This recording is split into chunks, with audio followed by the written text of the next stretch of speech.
Bonjour, aujourd'hui on va voir comment organiser ta créativité pour augmenter ton chiffre d'affaires. Bonjour, je suis Béatrice du blog béatrice-petitdemange.com. Je suis coach, holistic coach spécialisée pour les femmes entrepreneuses, les businesswomen qui veulent augmenter et doubler leur chiffre d'affaires et augmenter le nombre de clients.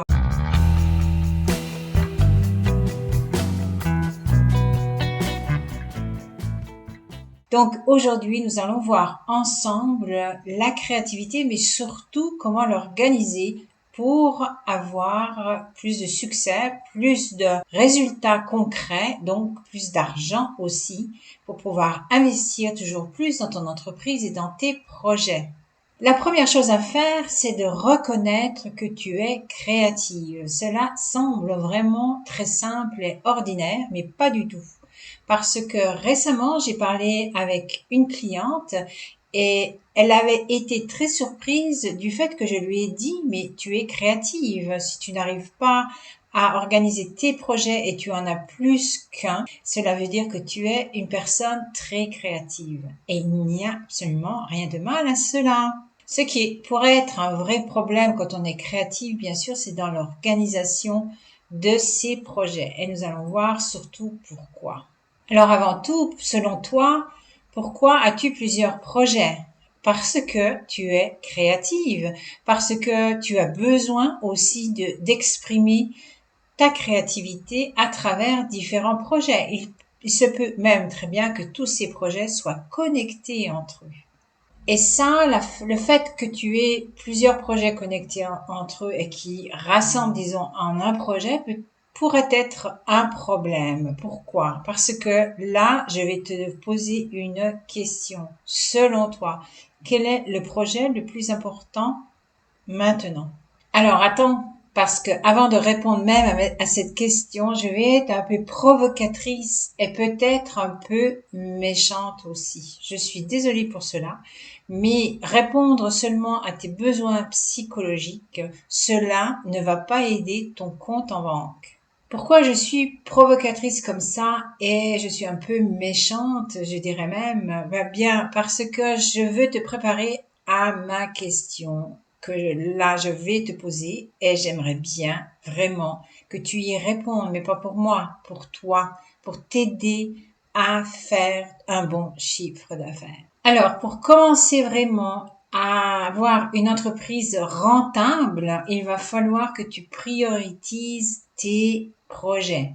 Qu'est-ce que je veux dire par là? Eh bien, ma chère entrepreneuse, il faut que tu choisisses quel est le projet, là maintenant, le plus important. Je sais, ce n'est pas un choix facile parce que tu as l'impression de te couper les ailes, tu as l'impression de manquer à quelque chose. Mais non, le fait même de choisir un seul projet, attention, j'ai dit un seul projet.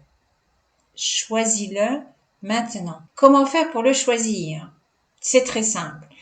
Prends une feuille de papier et un crayon, écris tous les projets que tu as et choisis-en un. Une fois que tu l'as choisi, et je te complimente pour cela parce que je sais que ce n'est pas facile, tu pourras commencer à créer ta vision, ton rêve à partir même de ce projet. Donc c'est quelque chose de mental mais aussi d'énergétique. Ensuite, une fois que tu as ta vision, tu vas aux objectifs avec ce projet. Et là, je vais t'aider concrètement. Donc tu vas avoir le but. Où est-ce que tu veux arriver avec ce projet? Deuxièmement, tu vas avoir le délai. En combien de temps tu veux arriver à cela? Troisièmement, le discours économique. Combien d'argent as-tu besoin pour arriver à ce goal, à ce projet, à réaliser ce projet? Et quatrièmement, quels sont les moyens dont tu as besoin pour réaliser ce projet? Cela peut être un ordinateur, un site, un blog, participer à des groupes Facebook. Quels sont les moyens?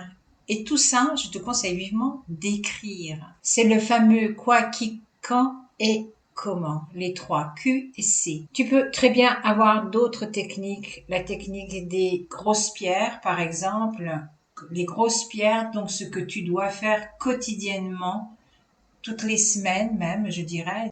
Les grosses tâches, voilà, je dirais les grosses tâches que tu dois mettre en place tous les jours et toutes les semaines pour arriver à réaliser ce projet. Après, tu vas avoir quelques petites pierres et le sable dans le même pot. Donc, le sable, ce sont toutes les petites choses qui te font perdre du temps. Et les petites pierres, ce sont des petites choses que tu dois faire quand même tous les jours si tu veux. Mais ce qui est important, là, maintenant, c'est de réaliser tes grosses pierres. Donc, il faut que tu définisses tes grosses pierres. J'ai écrit un article sur ça, je te mettrai le lien dans la description. Mais là, je vais complètement te bouleverser dans tout ça parce que moi, je n'utilise pas du tout ceci, même pour moi et surtout pour mes clientes.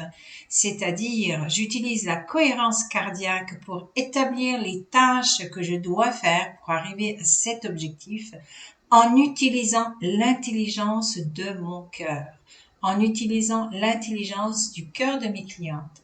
Et c'est elles qui trouvent les réponses grâce aux questions que je pose quand je fais la cohérence cardiaque avec elles. Et elles sont magnifiquement heureuses quand elles ont enlevé les doutes vraiment en 2 minutes.